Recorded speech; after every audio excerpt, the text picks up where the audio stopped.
오늘 우리 7월 셋째 주 맞이해서 소유형 인간, 또 존재형 인간이라는 제목으로 하나님 말씀 증거합니다. 요즘 특이한 현상 가운데요, 시기적으로는 장마철인데 비가 오질 않아요. 우리가 이것을 기상학적으로 마른 장마라고 한답니다. 마른 장마. 여러분, 전혀 상관없는 두 단어가 조합이 됐어요. 마르다는 거하고 장마, 이게 관계가 있습니까? 보통 장마라고 하면 꿉꿉하고 곰팡이 끼고 찝찝하고, 이러면 이것이 장마인데 우리의 모든 생각들을 깨버리고 다른 신조어가 만들어졌는데 마른 장마라고 합니다. 비가 와야 될 필요가 있는데 필요는 있는데 채워지지 않는 거예요. 여러분, 이게 왜 이런 것인가 제가 다 말씀드리지 않아도 여러분 다 알고 계시죠. 지구 온난화 때문에 해수 온도가 올라가고 해류가 변화가 일어나고 북극의 얼음이 녹으면서 해수면이 변동이 일어나고 여러 가지 이유가 있습니다만은, 여러분 중요한 것이 뭐냐면 우리가 과학으로 잘 첨단으로 과학이 발달하고 문명이 발달하면 좋을 것 같다고 생각했는데 꼭 그런 것은 아닌 것 같아요. 더 중요한 게 이게 기후뿐만이 아니라 우리 신앙에도 이런 현상이 있다는 거예요. 어려움이 있고 고난이 있는데 성장이 없어요. 은혜의 단비가 없다는 거예요. 우리 그리스도인의 삶 가운데 환난과 역경이 있을 수 있습니다. 왜 그러냐면 하나님은 그것을 통해서 우리를 더 바로 세우시고 더 좋은 것을 주시기 위한 하나님의 은혜가 있기 때문에, 의도가 있기 때문에 어떤 의미에서 그리스도인의 삶은 더 어려울 수 있어요. 여러분, 그럴 때에 우리가 그 어려움을 잘 이겨나가려면, 모든 환난과 역경을 잘 이겨나가려면 여러분 은혜가 있어야 돼요. 여러분, 그 은혜가 없으면 그 시기를 우리의 영적인 유익으로 끌어가지 못합니다. 성장할 수가 없다는 거예요. 그런 은혜만 있다면 여러분 그 고난은 우리에게 유익입니다. 우리 시편 119편 71절에 그런 말이 있죠. 고난 당하는 것이 내게 유익이라. 이로 말미암아 내가 주의 율례들을 배우게 되었나이다. 성경은 우리에게 말합니다. 이런 비가 내리고 창수가 나고 바람이 불어도 무너지지 않을 수 있는 것은 어떤 의미에서는 그 이후에 우리에게 주시는 은혜와 성장을 기대하기 때문에, 여러분 이게 없으면 우리는 그 환난과 고난을 견딜 수가 없어요. 신앙적으로 장마철이에요. 지금 태풍이 불고 있는데 비가 오질 않아요. 여러분, 그래서 성장으로 이어지지 못합니다. 여러분, 이런 신앙을 마른 신앙이라고 합니다. 은혜의 비가 내리지 않는 신앙이에요. 우리 신명기 11장 14절에 여러분 이 비가 얼마나 중요한가 성경은 이렇게 우리에게 얘기합니다. 신명기 11장 14절에 보니까 여호와께서 너희 땅에 이른 비 늦은 비를 적당한 때에 내리시리니 너희의 곡식과 포도주와 기름을 얻게 될 것이다. 하나님께서 우리에게 비를 부어주셔야만 우리가 성장이 있고 우리 현실 삶 가운데에 풍성이 일어날 수 있어요.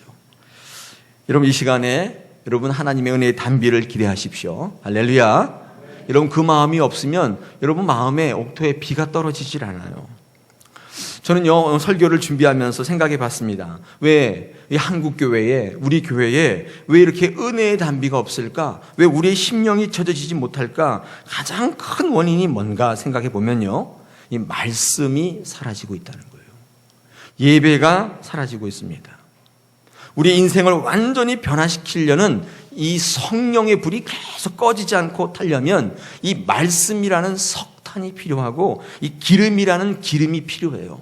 여러분, 이게 공급되지 않으면 성령의 불은 고지 식어지곤 합니다. 저와 여러분이 지금 기근에 시달리고 있어요. 알고 계십니까? 최고의 기근은 하나님의 말씀을 듣지 못한 기갈입니다. 아모스 8장 11절에 주 여호와께서 가라사대 내가 기근을 땅에 보내리니 땅에 양식이 없어 주림이 아니요 물이 없어 가람이 아니요 여호와의 말씀을 듣지 못한 기갈이라. 한국교회의 최고의 재앙은 하나님의 말씀이 사라지고 있다는 사실입니다. 모든 목사님들이, 모든 믿음의 사람들이 입을 모으고 있어요. 오늘 이 시간 주일 아침에 여러분 한번 생각해 보십시오. 여러분의 삶에 하나님의 말씀이 얼마나 선포되고 있습니까? 어떤 영향을 미치고 있습니까? 그것까지 있어도 그만, 없어도 그만입니까? 여러분, 그렇게 하면 하나님의 영향이 여러분 가운데 어떤 유익이 있을까요? 우리 여기 앉아 계신 우리 신앙의 선배님들은 다 알고 계시지 않습니까? 그때 그 시절을 아십니까? 우리 한 30년 전만 해도 여러분 동네에 이 부흥회가 경쟁적으로 열렸어요. 전봇대마다 무슨 성령 대집회 뭐 이러면서 뭐 3박 4일 동안 새벽, 아침, 점심, 저녁 하루 4번 뭐 직장인들은 다 조퇴하고 왔고 주부들은 아이들 다 짜장면 시켜주고 다 와서 예배 드리고 앉을 데가 없어서 이 강당 위까지 다 올라와서 앉고 여러분 그런 거 기억이 안 나십니까? 여러분 중고등부 수련회쯤 되면요 그 아이들 이 수련회 가서 하나님 만납니다.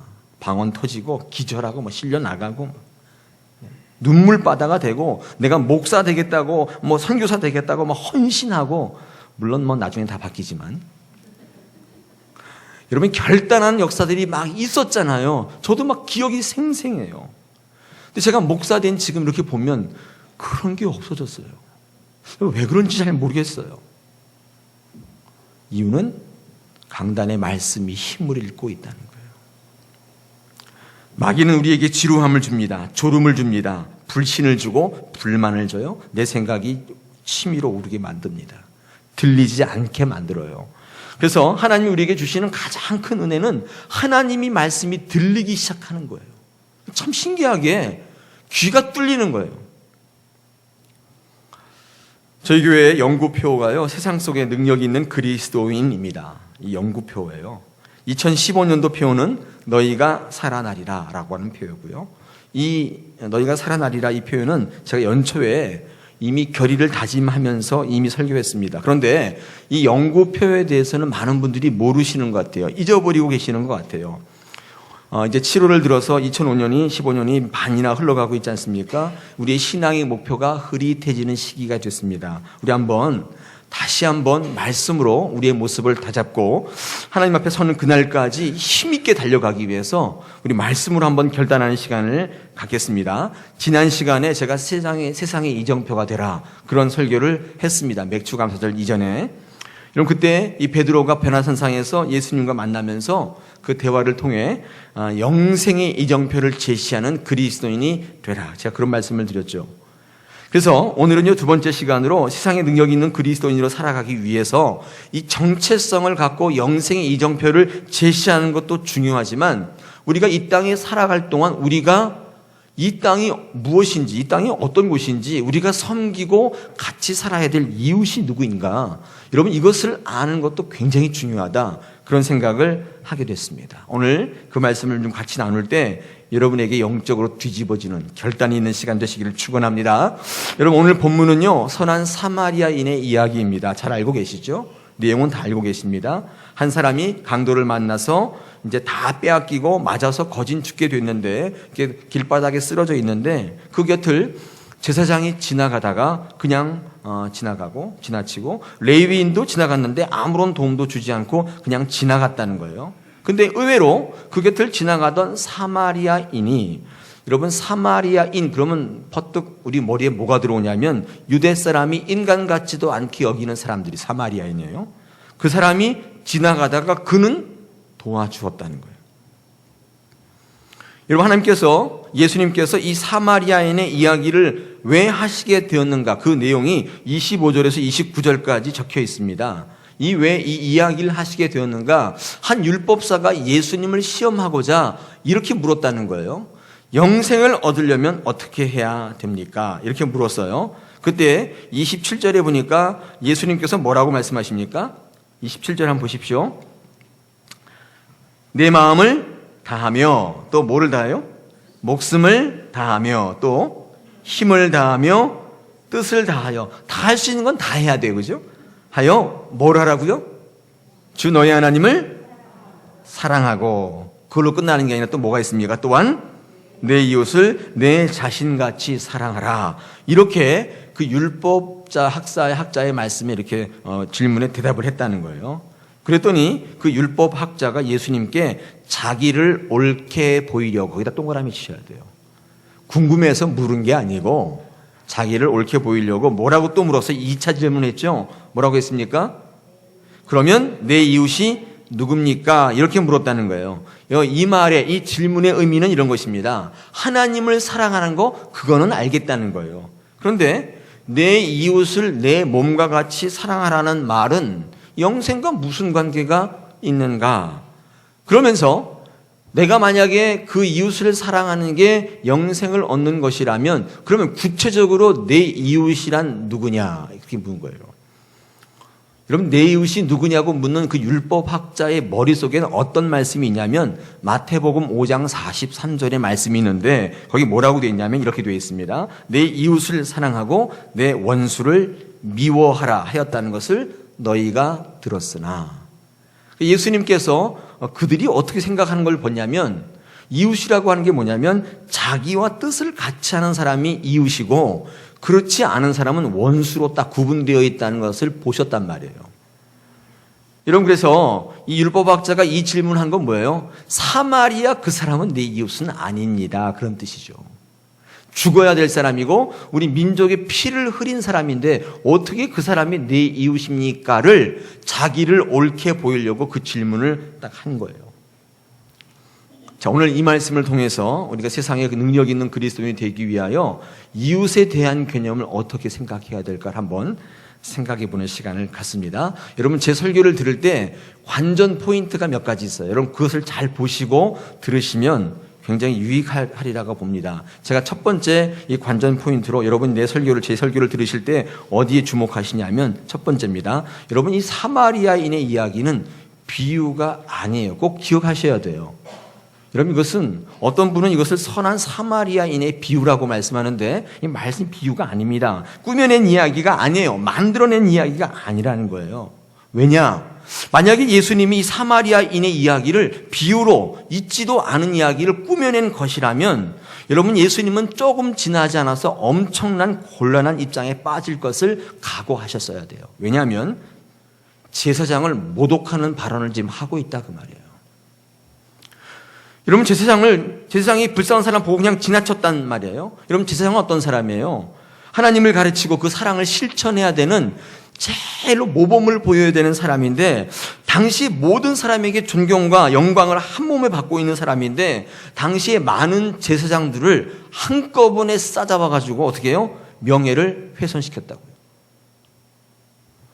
여러분, 만약에 이걸 주님이 어떤 교훈을 주시기 위해서 꾸며낸 얘기라고 한다면 지금 굉장한 모험을 하고 계시는 거예요.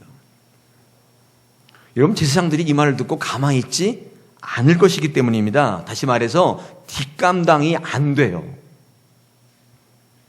당시의 제사장들은요, 한 사람 정도는 죽고 살리는 생사여탈권을 가지고 있었어요. 왜요? 이 종교 재판이라는 게 버젓이 있던 시대이기 때문에 여러분, 제목이야 얼마든지 만들어 붙이면 되는 거죠. 대통령을 비하하는 발언을 하려면 정확한 사실에 근거해야 되죠. 그냥 비유를 든답시고 관련 발언을 하게 되면 당연히 명예훼손죄로 처벌받게 되죠. 상당히 정신 나가지 않고서는 이런 무모한 짓을 하는 사람은 아마 없을 겁니다. 왜요? 대통령이라고 하는 이 직책이 주는 파워가 있잖아요. 없는 사실을 지어서 만드는 그런 사람이 있습니까? 없죠. 왜? 목숨을 부지하기 힘들다. 요즘에는 그렇지 않지만 예전에 박정희 대통령이 있을 때 그랬다가 어떻게 됩니까? 경험해 보신 분 계세요? 쥐도 새도 모르게 어느 지하실에 가 있죠? 눈 가리고 입 가리고 묶여가지고. 예. 그런 무모한 짓을 한 사람이 어디 있습니까? 만약에 예수님이 정말 여러분에게 어떤 교훈을 주시기 위해서 이 제사장이 강도 만난 사람을 그냥 지나쳤다 이렇게 비유한 거라면 예수님이 정신이 없는 거죠. 뿐만 아니라 이 제사장을 더 열받게 만드는 중대한 이유가 있는데 그건 뭐냐면 유대 전통적으로 인간 취급받지 않았던 사마리아인과 비교하고 있다는 거예요. 굉장히 기분 나쁜 거예요. 그들은 인간도 아니라 그 말이에요. 근데 지금 지체 높으신 제사장과 그들과 비교하고 있는데 뿐만 아니라 결과적으로 제사장들이 그들보다 못하다. 결론을 딱 내버린 거예요. 제가 제사장이라도 가만히 있지는 않을 것입니다. 그렇죠? 여러분, 예수님이 이런 위험을 자초할 이유가 있어요? 신성 모독죄에 걸리는데 그럴 필요가 없지 않습니까? 그런데 중요한 거는 이 비유 뒤에 반발하는 제사장이 없다 그 말이에요. 한번 보십시오. 여러분 제가 성경을 읽다 보면 예수님이 사실에 입각하지 않는 객관적인 사실로 어떤 바리새인과 서기관을 이렇게 질타하실 때는요, 그 뒤에 반드시 이들이 반발합니다. 제가 한번 두 가지 정도만 예를 들어드리면 마태복음 21장 23절에 예수께서 성전에 들어와 가르치실 때에 대제사장들과 백성의 장로들이 나와 이르되 네가 무슨 권위로 이런 일을 하느냐, 누가 너에게 이 권위를 주었느냐. 지금 반발하고 있어요. 이 바리새인과 서기관들이 예수님 어떤 가르치심을 할 때 객관적으로 딱 볼 때 그게 수긍이 안 간다고 하면 반드시 이렇게 반발해요. 또 마가복음 2장 5절로 7절에 보니까 예수님께서 중풍병자를 이제 이렇게 고치셨다고요. 지붕을 뚫고. 그때 예수님께서 그 중풍병자에게 뭐라고 선포하시냐면 내 죄사함을 받았느니라 하시니, 어떤 서기관이 거기에 앉아서 마음에 생각하기를 이 사람이 어찌 이렇게 말하는가. 우리 개역개정에는 신성모독이로다. 옛날 성경은 참남하도다. 오직 하나님 외에는 누가 능히 죄를 사하겠는가, 이렇게 반발하더라는 거예요. 근데 이 제사장을 지금 선한 사마리아인보다 못하게 비유했는데 지금 반발이 있어요, 없어요? 없다 그 말이에요. 그럼 뭐예요? 이 사실이 비유가 아니라 실화였다는 거예요. 실화였다. 실제로 그 앞전 어떤 순간에 이 일이 일어났던 것을 주님이 그걸 다시 끄집어내서 다시 리마인드 하는 거예요. 그러니까 할 말이 없는 거예요. 이미 있었던 일이니까. 확인된 사실이니까. 그럼 이것을 먼저 이해하실 필요가 있어요. 뭐예요? 당시에 많은 사람들이 제사장조차도 이웃의 개념이 왜곡되고 변질되어 있었어요. 어쩌면 저와 여러분도 그럴지 몰라요. 내게 유익을 주는 사람만 이웃이고 그렇지 않은 것들은 신경 안 써도 돼. 죽든지 말든지 지 멋대로 하라고 그래. 똑같다는 거예요. 그 시대도 그랬다는 거예요. 많은 사람들이 하나님을 믿는다고 하면서도 실제 삶 속에 실천하지 못하는, 이웃을 돌아보지 못하는 수많은 종교인들을 포함하여 많은 사람들이 있었음을 우리에게 암시하고 있습니다. 첫 번째 관전 포인트입니다. 두 번째, 여러분 이 말씀을 하실 때에 예수님의 관점, 초점이 어디 있는지를 좀 보실 필요가 있어요. 예수님의 초점이 어디 있습니까? 지금 예수님 관심이 어디 있어요? 예, 이게 무지하게 중요한데 예수님의 이 말씀하실 때 관점, 관심이 어디 있습니까? 강도 만난 사람에 있다는 거예요. 여러분 꼭 기억하십니다. 중요한 관전 포인트입니다. 여러분 이런 일, 내가 길을 지나가다가 강도 만난 사람이 피투성이로 쓰러져 있는 것을 보았을 때, 이걸 보았을 때 인간들에게는 두 가지의 행동 양식으로 나타난다고 그래요. 첫째가 내가 저 사람을 도와주지 않으면 저 사람이 어떻게 될까의 생각이에요. 두 번째는 내가 만약에 저 사람을 도와주다가 내가 어떻게 될까? 어떤 피해를 입지 않을까? 혹은 내가 어떤 유익을 얻게 될까? 이렇게 생각하는 두 가지 양식으로 나눠진다는 거예요. 여러분의 경우라면 어떤 쪽이에요? 길을 지나가다 딱 봤는데 피를 흘리고 쓰러진 한 사람을 발견했어요. 그러면 순간 멈칫하지요. 이거 어떻게 해야 될까? 이거 119로 신고했다가는 또 오라가라 그럴 텐데 112에다 신고하면 혹시 조폭과 연결돼서 보복을 당하진 않을까? 별의별 생각을 다 하겠죠? 또 여기에 있는 레위인과 제사장들의 경우라면 내가 지금 예배 인도하러 가야 되는데, 설교하러 가야 되는데 내가 지금 그 자리를 못 가면 어떻게 될까? 내가 어떤 피해를 당할까? 아마 그런 생각, 자기의 유익과 피해에 대한 생각이 엄청나게 많이 밀려왔을 것입니다. 여러분, 그러나 이 선한 사마리아 사람은 어떻게 행동하고 생각했어요? 어떻게? 내가 저 사람을 지금 도와주지 않으면 저 사람은 어떻게 된다? 죽는다. 강도 만난 사람의 포인트를 두었다는 거예요. 특별하죠? 여러분, 선한 사마리아 사람은 예수 그리스도의 사고방식과 행동 양식에 일치하고 있습니다. 여러분, 이것이요 믿음이고 이것이 제자입니다. 왜요? 예수님의 생각을 따라가고 예수님의 사고방식을 따라가는 게 제자 아닙니까? 그렇죠? 여러분, 예수님을 다 따라다녀도 예수님의 생각과 방향이 일치하지 않는 사람을 우리가 뭐라고 하냐면 무리라고 합니다. 예수님을 쫓아다녀도. 그런데 그 무리는요, 예수님의 생각의 방향과 같이 가는 게 아니라 예수님에게 뭘 뜯어 먹을까를 생각하는 사람들이 무리예요. 똑같이 같이 다녀요, 제자들이랑. 근데 제자들은 예수님의 생각의 방향과 행동의 양식과 똑같아요. 제가 설교할 때 금요 심야 때 한번 여러분께 여쭌 적이 있습니다. 여러분 무리입니까? 제자입니까? 물었어요. 여러분, 이 사마리아인은 예수 그리스도와 똑같은 생각과 똑같은 양식, 행동 양식이 있더라는 거예요. 누가 제자예요? 누가 제자냐? 여러분, 오늘 이 말씀 우리에게 그걸 묻고 있어요. 너희가 이웃을 사랑하기에 앞서 예수 그리스도의 제자인가를 묻고 있습니다. 왜요? 이웃을 사랑하는 것은 제자가 아니고선 하기 힘들어요. 하기 힘들어요. 예수의 제자는 제사장도 아닙니다. 레위인도 아니에요. 혈통적으로 예수를 오래 믿어오던 가문의 사람도 아니에요. 예수 그리스도와 똑같은 생각과 행동을 하는 이라는 사실을 우리에게 일러주고 있어요. 자, 중요한 게 있습니다. 중요한 게 있어요. 이거 오늘 요거 하나는 꼭 기억하고 가셔야 돼요. 우리가 일반적으로 생각할 때 여러분, 강도 만난 사람을 버려두고 가는 사람이 나빠요? 강도 짓한 사람이 나빠요? 아이, 손발이 뭘 맞아야지. 저도 알아요, 둘 다 나쁜지. 제가 둘 중에 하나를 물었잖아요. 누가 더 나쁘냐고. 강도 짓한 사람이 나빠요? 강도 만났네. 그리고 그냥 지나간 사람이 나빠요. 한번 대답해봐요. 예, 강도 짓한 그 사람도 아니죠. 놈이 나쁜 거죠. 그렇죠. 그런데 주님은 신기하게도 강도에 대해서는 한마디 언급도 없어요. 그렇지 않아요? 여러분, 본문을 보십시오. 저 어제 본문을 뚫어지게 쳐다보니까 한마디도 없어요. 뭘 의미해요? 여러분, 이 선한 사마리아 이야기를 통해 예수 그리스도의 생각을 확인해 볼 수 있는데 이런 거예요. 강도 짓한 것도 나쁘지만 강도 만난 사람, 죽어가고 있는 사람, 도움을 요청하는 우리 이웃을 외면하고 못 본 척 하고 있는 것, 돕지 않는 것을 더 악하게 보고 계신다는 중요한 발견입니다.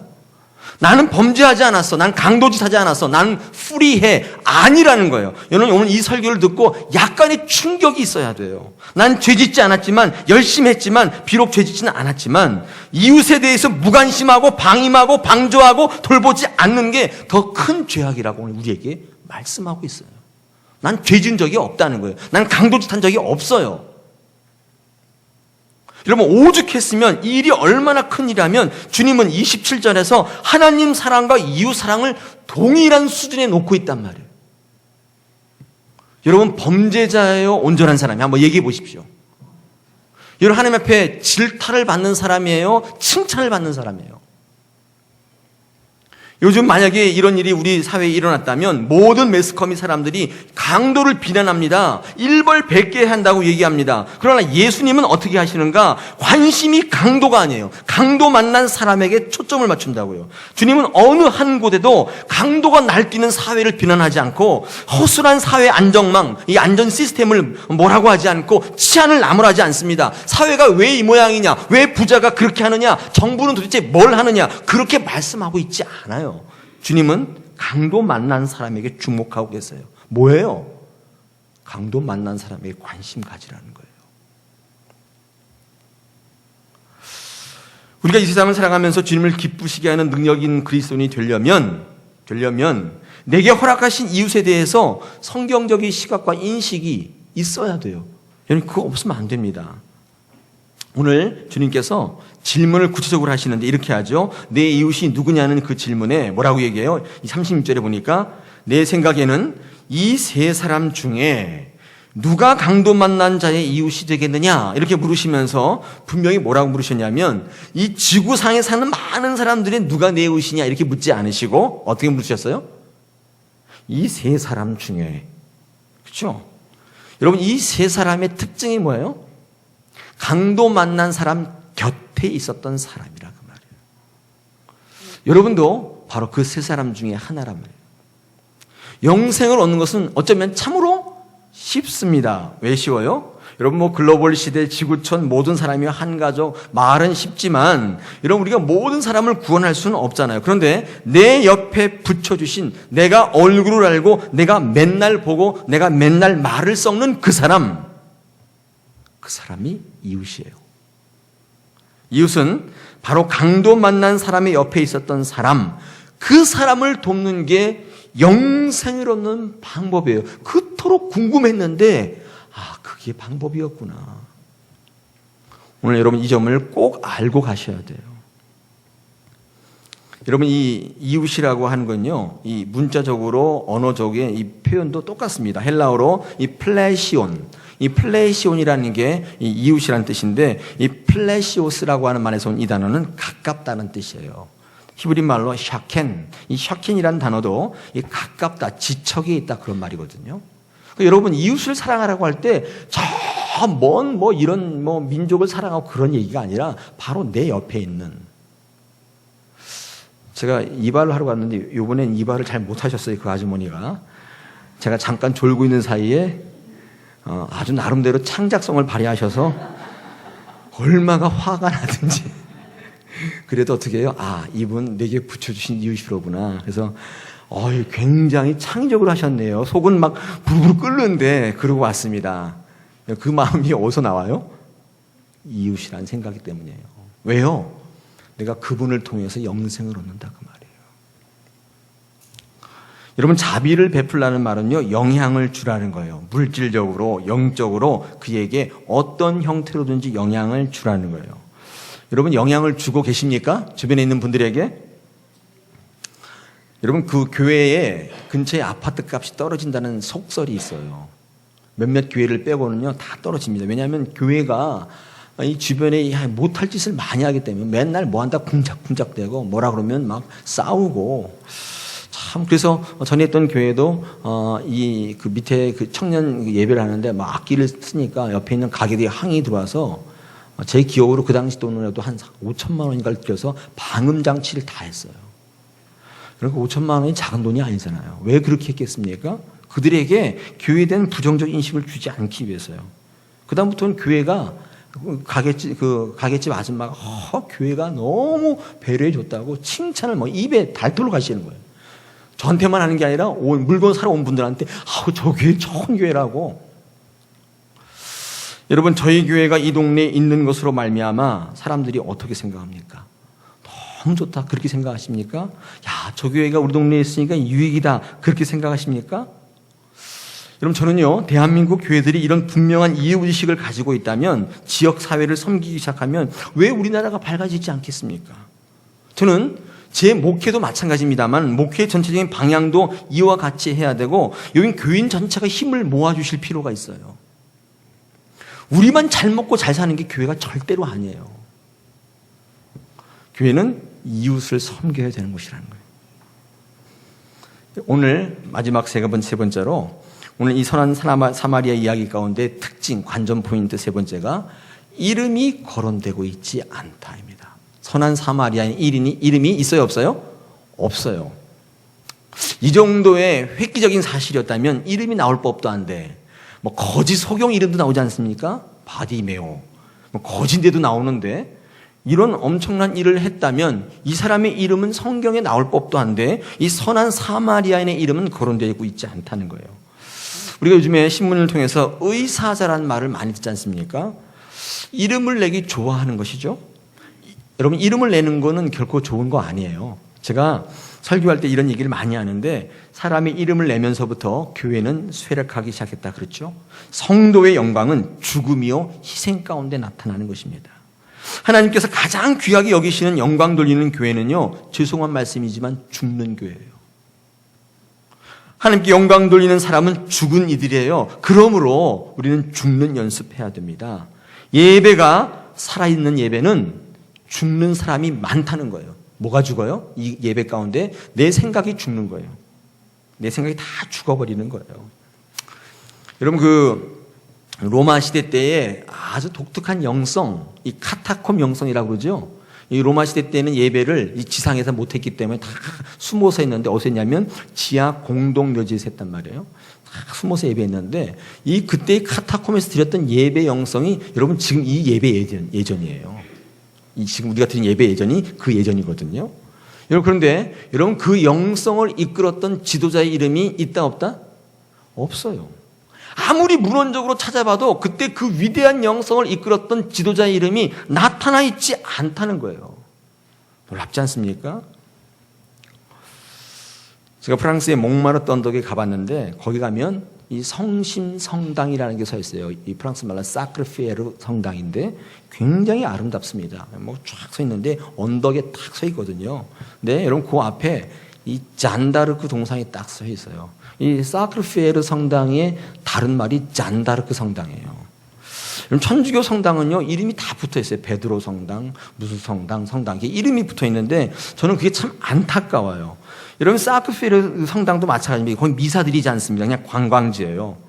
여러분 그 성당이 세워진 유래는 여러분 그 프랑스가 전쟁할 때 100년 전쟁을 할 때 이 꿀리니까 막 지니까 여러분이 전쟁을 독려하기 위해서 지은 성당이에요. 사람의 의도가 드러나 있고 이름이 드러나 있어요. 여러분 그러면 여지없이 무너집니다. 쇠락의 길로 접어들어요. 여러분 이것은 교회뿐만 아니라 우리의 가정도 기업도 우리의 삶도 모든 자리가 마찬가지예요. 내 이름이 드러나기 시작하면서부터 우리는 쇠락의 길을 걷는 거예요. 하나님의 이름이 드러나도록 최선을 다해야 되고 하나님의 영광을 위해서 애쓸 때에 여러분 그게 부응하는 길이에요. 여러분 이것을 깨닫는 게 굉장히 중요합니다. 우리가 무엇인가를 묻지 말고 우리가 누구의 손에 붙들려 있는가를 먼저 확인하시는 것이 이게 부흥의 길입니다. 이런 선한 사마리아인의 이름은 없고요. 또 이런 이 선한 사마리아인은 끝까지 책임지는 모습을 보여주고 있고요. 이 선한 사마리아인은 그 이웃에게 그 어떤 것도 요구하고 있지 않다는 특징들이 있습니다. 그런데 중요한 이제 문제를 한 가지 더 말씀드리고 이제 말씀을 마칠 건데 이 이웃 사랑이 너무 힘들구나. 어떻게 우리가 이런 사랑을 할 수 있는가? 아까 제가 이 이웃 사랑은 누가 한다 그랬어요? 보통 범인은 못해요. 누가 하느냐면 천국의 약속이 있는 사람들이 하는 거예요. 손해보잖아요. 다 까먹잖아요. 그러다가 보복당할 수도 있잖아요. 이 땅에서 무너질 수도 있잖아요. 그게 아무렇지도 않은 것은 그보다 더 큰 약속이 천국에 있다는 것을 믿는 하나님의 제자만이 할 수 있어요. 다시 말해서 믿음으로 훈련하고 연습하는 사람들이 감당하는 영적 일이에요. 영생을 받는 일이기 때문에. 할렐루야. 여러분 제가 오늘 설교 제목을 뭐라고 했습니까? 소유형 인간, 존재형 인간.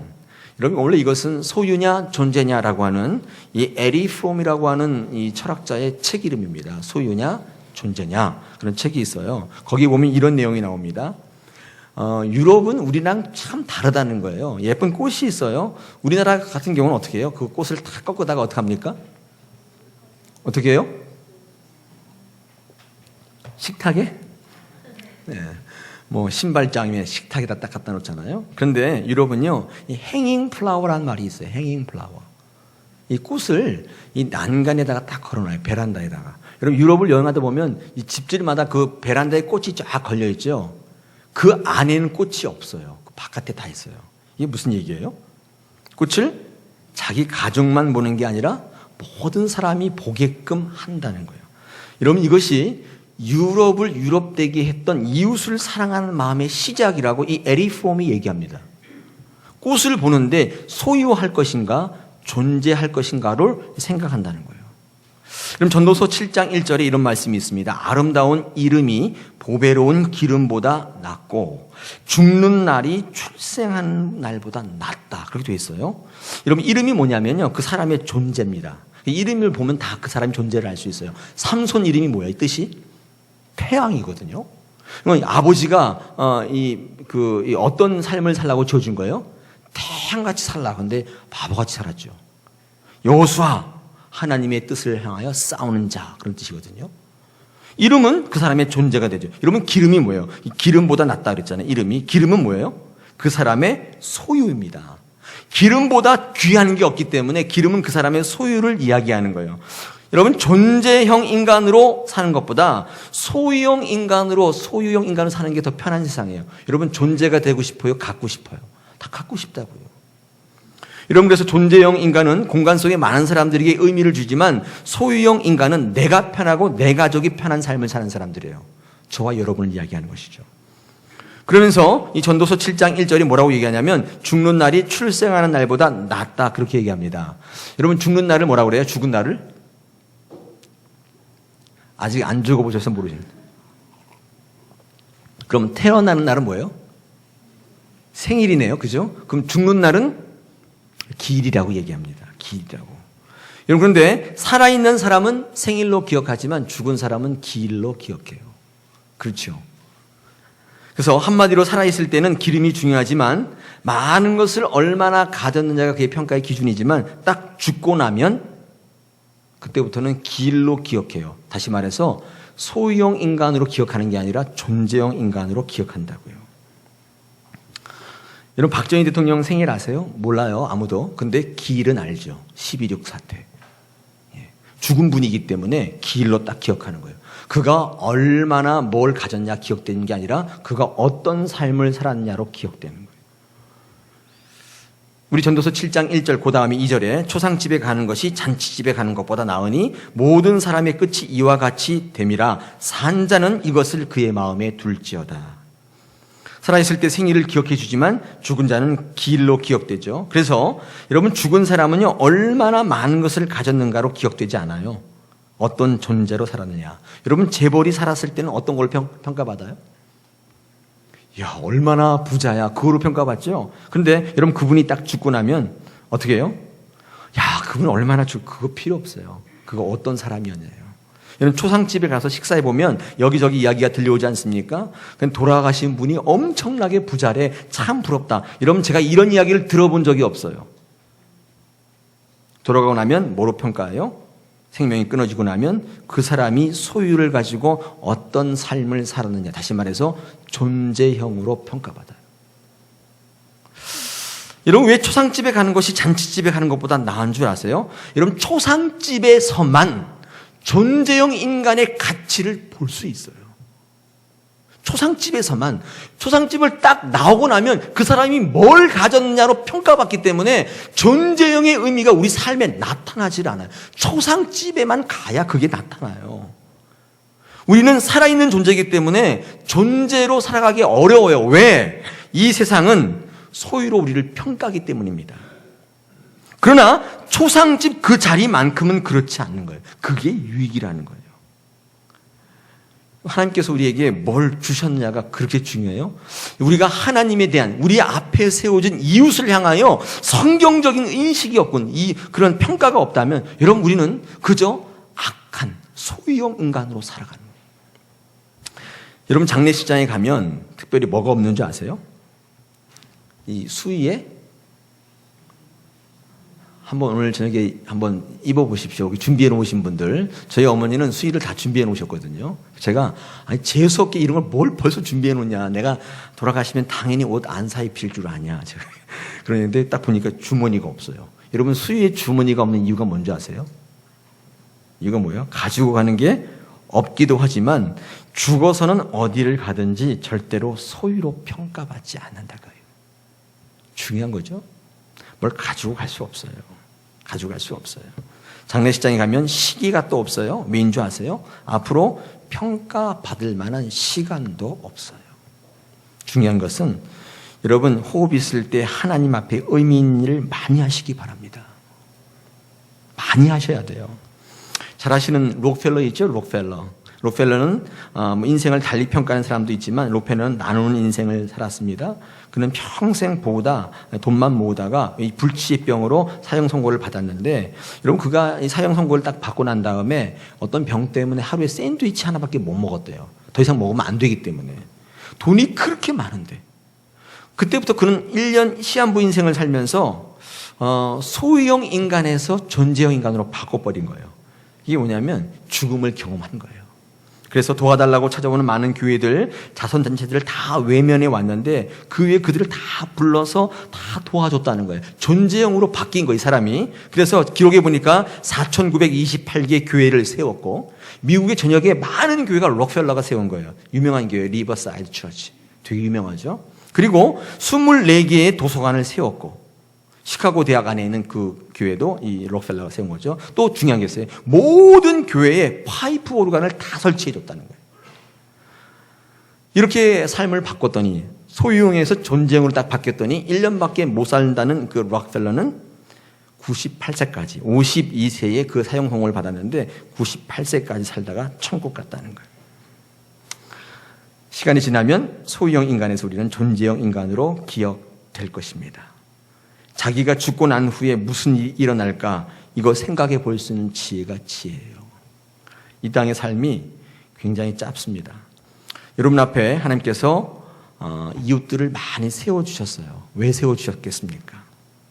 다시 선한 사마리아인으로 돌아갑니다. 예수님에게 영생을 얻으려면 어떻게 해야 됩니까? 이 율법사가 질문했습니다. 어떻게 해야 돼요? 소유형에서 존재형으로 바꿔야 돼요. 내 이웃이 누굽니까? 그들을 내 앞에 두신 이유가 뭡니까? 우리 이 시대에 이 다사랑교회 여러분에게 주신 하나님의 명령이신 줄 믿습니다. 할렐루야.